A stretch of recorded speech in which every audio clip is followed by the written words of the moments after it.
Hai hai, ketemu lagi dengan channel chemistry kita. Kali ini saya akan melanjutkan pembahasan soal prediksi UTBK TKA Kimia 2022 part yang ke-9. Langsung saja ke soal yang pertama, mengenai bab stoikiometri. Sebanyak 60 ml gas metanol direaksikan dengan 60 ml gas oksigen sesuai dengan persamaan reaksi berikut. Pertanyaannya, volume total campuran gas ketika terbentuk 40 ml gas CO2 adalah berapa? Oke, di sini persamaannya sudah ada. 2CH3OH ditambah 3O2 menjadi 2CO2 plus 4H2O.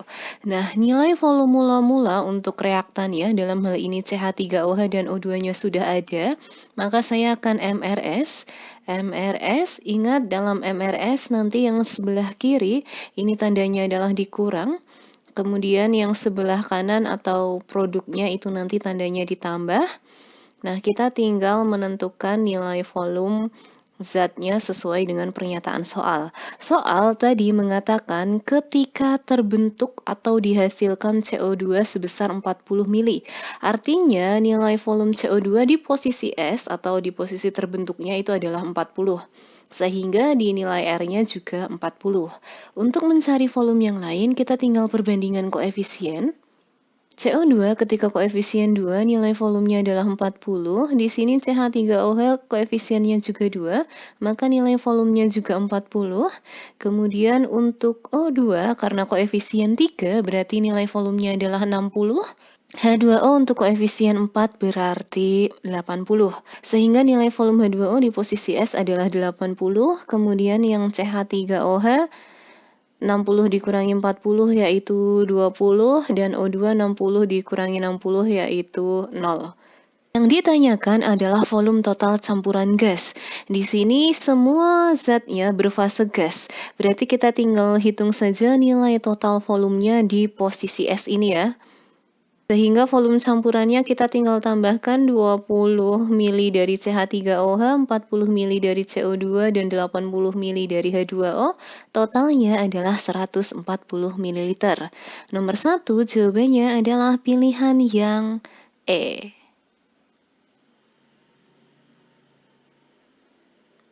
Nomor 2, senyawa XeF2 mempunyai struktur geometri berikut ini dan diketahui simbol Lewis untuk beberapa senyawa. Pertanyaannya, spesies berikut yang mempunyai struktur geometri yang sama dengan XeF2 adalah yang mana? Dalam XeF2 di sini atom pusatnya adalah Xe ya.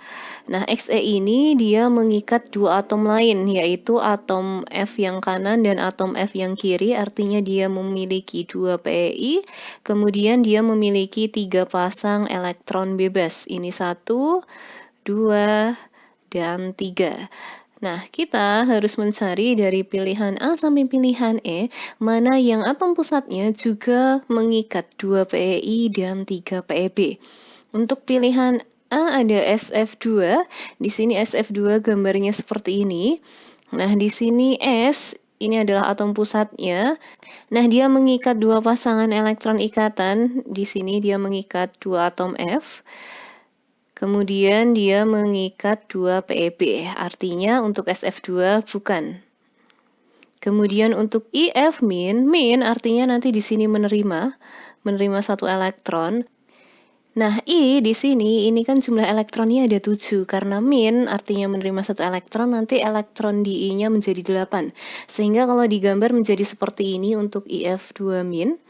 Nah, kalau kita lihat atom pusat I ini mengikat dua atom lain ya, atau dua pasangan elektron ikatan. Kemudian untuk PeB-nya dia ada 3. Ini ya, 1, 2, 3. Sehingga yang memiliki bentuk geometri yang sama dengan XF2 adalah IF2 min, yaitu pilihan yang B. Nomor 3, dalam ketel uap terjadi kerak yang berasal dari kesadahan sementara. Reaksi yang terjadi pada dinding ketel adalah yang mana? Oke, kita harus tahu konsep kesadahan sementara. Nah, di sini kesadahan air ini adalah kandungan mineral yang mengandung ion kalsium atau Ca2+ dan ion magnesium atau Mg2+ dalam bentuk garam karbonat di dalam air. di mana air sadah sementara ini adalah air sadah yang mengandung ion bikarbonat atau HCO3-. Dari reaksi A sampai E di sini yang memiliki ion bikarbonat adalah yang pilihan B ya. Di sini ada ion bikarbonat HCO3-nya ini. Kemudian dia kan juga mengandung mineral ion kalsiumnya ya, ada Ca-nya. Sehingga nomor 3 jawabannya adalah pilihan yang B. 4. Perhatikan konfigurasi elektron 5 unsur berikut, ada PHRST. Pertanyaannya, unsur yang memiliki keelektronegatifan paling tinggi adalah yang mana?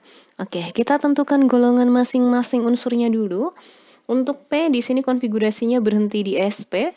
Total elektronnya di sini ada 3, berarti dia golongan 3A. Kemudian yang Hi juga sp, total elektronnya ada 2 dan 2 berarti 4. Yang R di sini total elektronnya ada 2 dan 3 yaitu 5, berarti dia golongan 5A. Yang S dia totalnya adalah 6, 2 dan 4 berarti dia golongan 6A. Dan T dia ada 7 ya, berarti dia golongan 7A. Nah, kalau saya urutkan golongannya berarti kan ada golongan 3, 4, 5, 6, 7.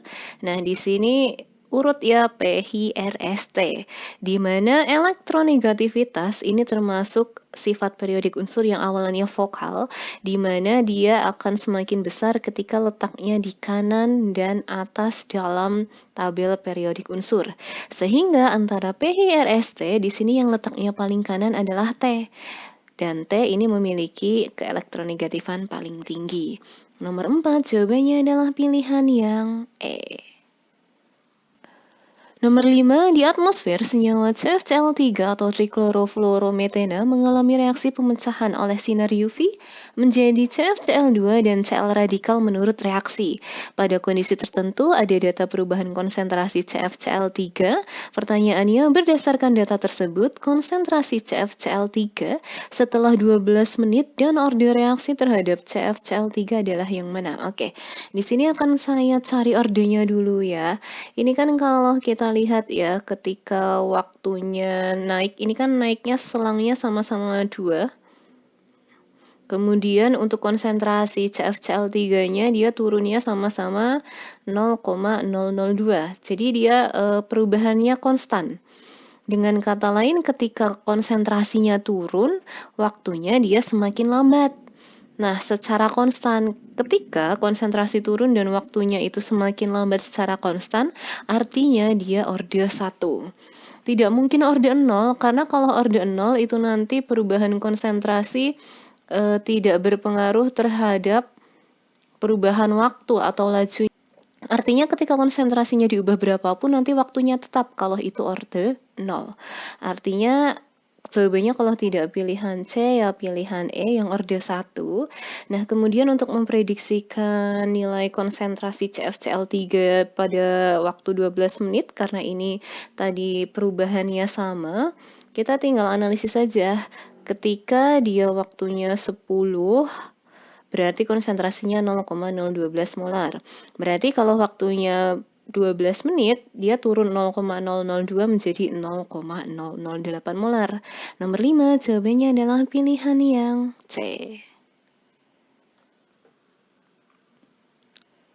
6. Pelarutan padatan MX2 terjadi sesuai kesetimbangan berikut.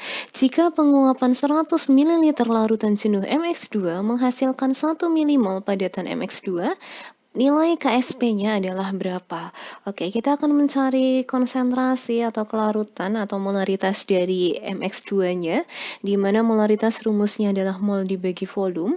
Molnya tadi adalah 1 milimol dan volumenya 100 mili, kalau saya bagi adalah 10 pangkat negatif 2. Ini adalah konsentrasi dari MX2. Dan MX2 tadi sudah diionkan menjadi M2 plus 2X min. Konsentrasi MX2-nya adalah 10 pangkat negatif 2 untuk koefisien 1. Nah, di sini M2 plus koefisiennya juga 1, berarti konsentrasinya juga 10 pangkat negatif 2. Sedangkan X min konsentrasi 2 berarti 2 kalinya yaitu 2 kali 10 pangkat negatif 2. Nah, KSP ini adalah perkalian ion-ion dari sisi kanan dipangkatkan produknya. Jadi di sini ada M2 plus pangkat 1 dikali dengan ion X min pangkat 2 karena koefisiennya 2. Tadi M2 plus nilainya adalah 10 pangkat negatif 2 dan X minnya adalah 2 kali 10 pangkat negatif 2 pangkat 2. Hasilnya adalah 4 kali 10 pangkat negatif 6. Sehingga nomor 6 jawabannya adalah pilihan yang D. 7 diberikan struktur urasil sebagai berikut. Pertanyaannya, tipe hibridisasi yang terdapat dalam urasil adalah yang mana? Oke, saya sering mengeluarkan konsep ini. Kalau ikatannya tunggal berarti sp3, rangkap 2 sp2, dan rangkap 3 sp.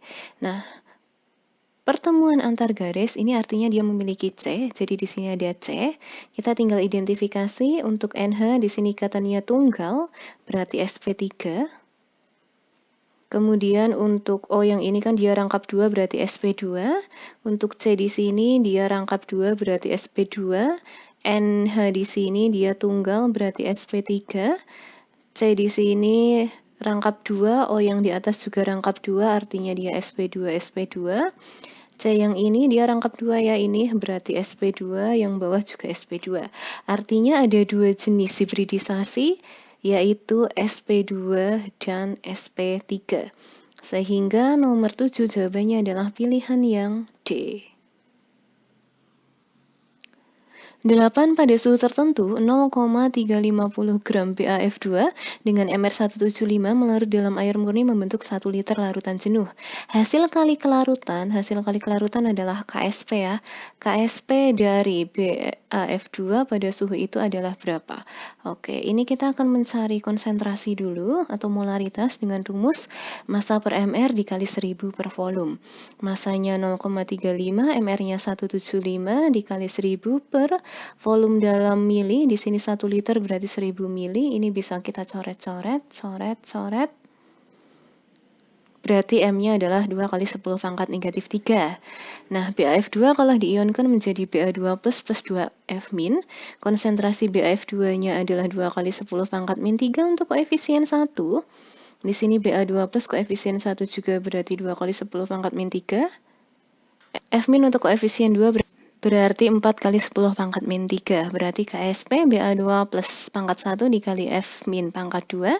Berarti 2 kali 10 pangkat min 3 dikali 4 kali 10 pangkat min 3 pangkat 2, yaitu 3,2 kali 10 pangkat min 8. Nomor 8 hasilnya adalah jawaban yang C. 9. Senyawa yang jika dioksidasi menggunakan kalium bikromat menghasilkan asam adalah yang mana?